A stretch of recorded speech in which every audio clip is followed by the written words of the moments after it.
rough ride here. In December, so bad. they were in first place, Brew. Yeah. Then in January, they were like, oh, we're a half game behind Denver. Then they went 24-32. Yeah. Zion made the All-Star team, didn't play, and now we're in a bad spot. Yeah. So, Brew, how disappointing was this season for my frisky Pelicans? I mean, disappointment, like pressure, is a result of expectations. And once Zion went down, there were no expectations. Did I think they'd probably beat OKC? Yeah, I'd pick them. But I'm not surprised or shocked that OKC beat them. The disappointment for New Orleans is the same as it's been for the last 4 years, that our best player can't stay on the court. That's the disappointment. If Zion Williamson had not been hurt, they wouldn't be in the play-in, and they'd have as much of a chance of coming out of the West or close to as like a Memphis. They're one of those young, hot teams that you're going to have to watch out for. Without Zion, anybody that's like shocked or, I get it, you're disappointed, but this is the type of team they are without Zion Williamson. Listen, they were 18-27 in their final 45 games, if you include last night. And most of that was without It him? was all without. No. It was all without. Because I got them 17 or 25 and 28 without Yeah, Zion. and I'm just talking about from the moment Wild's talking about it, right after the turn of the new year, they were a game out of first, and then they played 400 basketball. They won 40% of their games, final 45 games. Here's the problem for them. Because I know that I threw out there as like a kind of fun thought exercise when we were talking about Trey being shopped, like Trey for Zion. Like there are going to be rumors about Zion with his future with the Pelicans. I understand that. The thing for them is this. Their team, as it's currently constructed, is drawing dead to contend for anything. Brandon Ingram, nice player, a guy who's improved greatly since he was traded in the Anthony Davis trade. If he is your best player, you have no shot. Oh, you mean without Zion? Exactly. Yeah, that's what I'm saying. But not with Zion. Well, that's the counterpoint is this.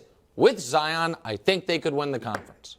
I do. Like, they would need some playoff experience. We're saying the same thing. Right, but Zion, when he's been on the court, it's unstoppable. The numbers are like a combo of Shaq's efficiency with a little bit of Moses without the rebounding. Like it is with Moses without the rebounding is a big deal. But 28 a game on 60%, we simply never see it.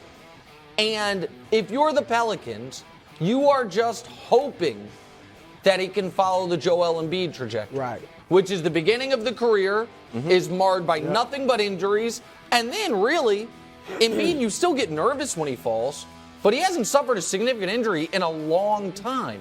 The problem is, Wilds, I guess there was some of this with Embiid. People gave him a hard time about his diet as well, actually. He's drinking pictures of Shirley Temple. Yeah, Shirley Temple's. He's like, I won't do that anymore. Yeah, he said, no, that's exactly right.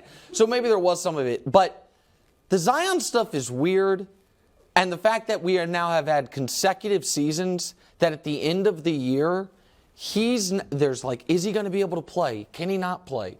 Nope, I can't play. Here's my awesome dunk show before the games. Yeah, that was strange. It's weird. Yeah. It's just, there's no way around it. It's weird. So I'll give you something even weirder. So yesterday we did to the audience, we did a very empathetic segment about Zion because we felt that Zion, based on his interview, was very sad and going through some real mental hurdles. So we've got that here. At the same time, C.J. McCollum yesterday kind of opened up the lens and said, hey, you bear some... He didn't say it wasn't talking to Zion per se. So it's 1 through 15, Shots fired bro. at Jose Alvarado. Well, it was... And it was Larry Nance tweet. So our colleague Skip had a report about Zion's relationship with the team and his stepdad or whatever. Larry Nance Jr., quote tweeted a story, an aggregation of it, and said nobody in our locker room's looking sideways at Zion.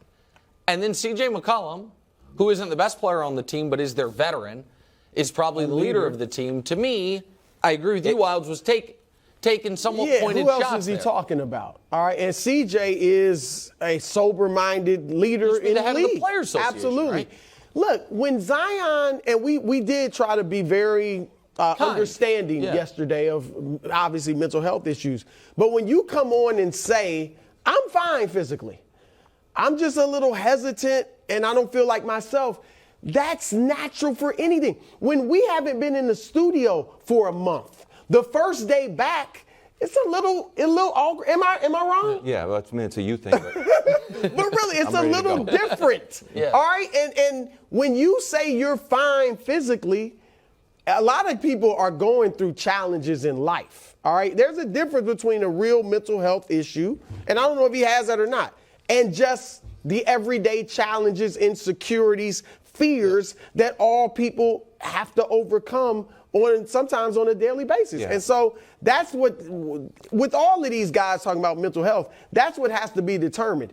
Are you just, are you going through what everyone real goes through to issues? different Right. degrees, or are you going through something specific to you that is diagnosable or along those lines? That's what you're talking about. They're going to have to start bringing people in for each team to measure that, because it can be used as an excuse. And some guys maybe not even thinking to use it as an excuse can just think, oh, I don't feel good today. I'm having a mental health issue. I shouldn't play.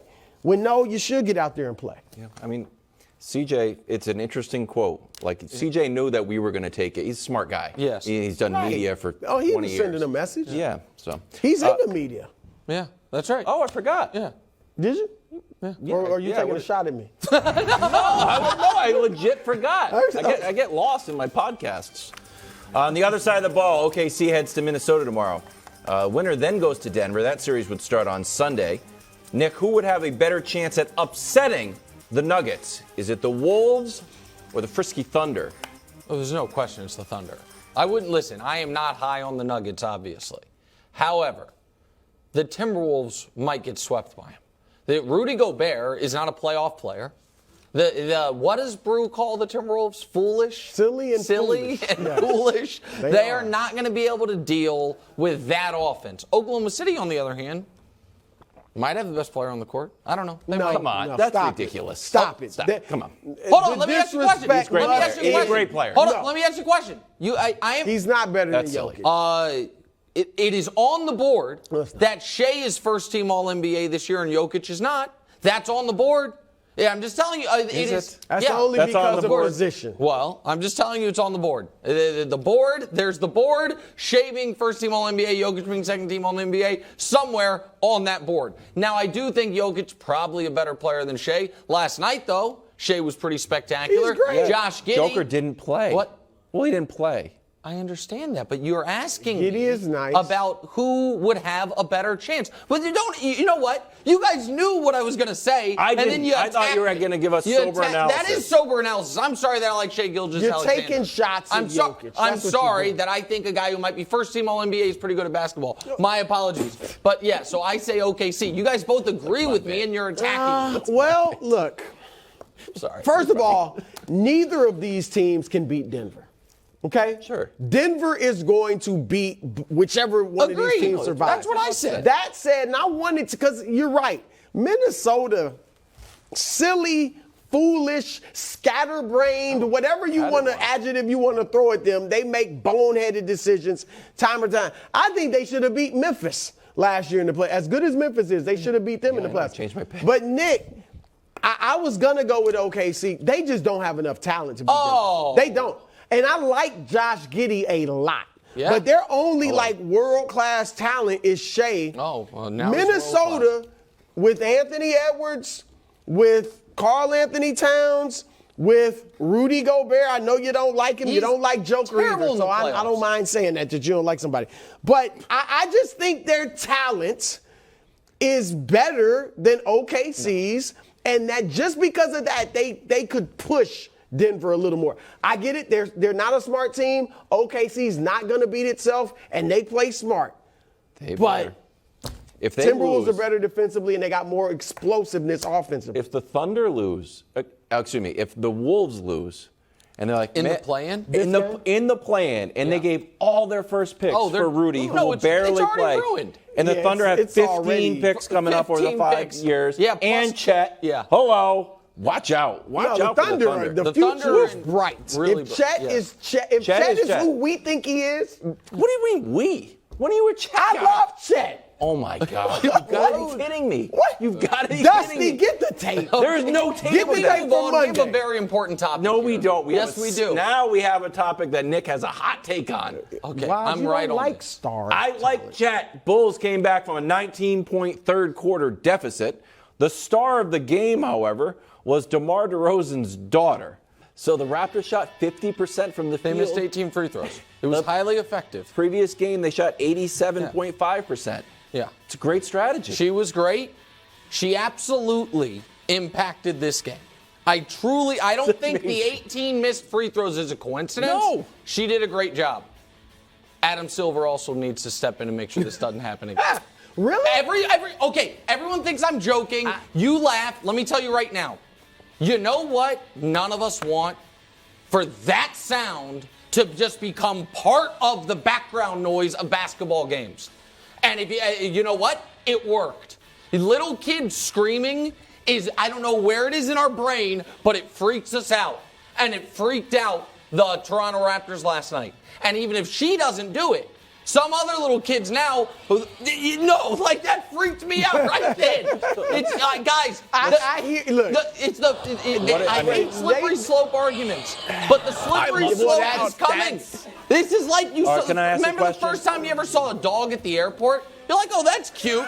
And now you walk around. So what? You can't miss it. You get carded. You get carded when you get a ticket. How old are you? No, Oh, I'm kids 18. are welcome. You're allowed to scream. Kids are. 15? No. No. Screaming. how you You gonna stay enforce- silent. What's the age limit? You know what? Like the Supreme Court said with pornographic material, you know it when you see it. You know when someone's doing a shrill scream as a child, and ushers tell you when to sit down, what your section is. I'm sorry, none of that. You don't want it on the broadcast. You don't want to be sitting by it. She did a great job. She should get a ring if they win the championship. But it's got to end now. It's got to end now. And everyone knows I'm right. It's like the kids at the press conferences. not right. Oh my God, You're it's not wonderful. right. It's so cute. And now you have a bad game, bring your kid out there. Odell's getting introduced in Baltimore. No, stop, guys. I like dogs at airports. Thanks for watching. Subscribe here to get more from the show and to check out clips from other shows on FS1.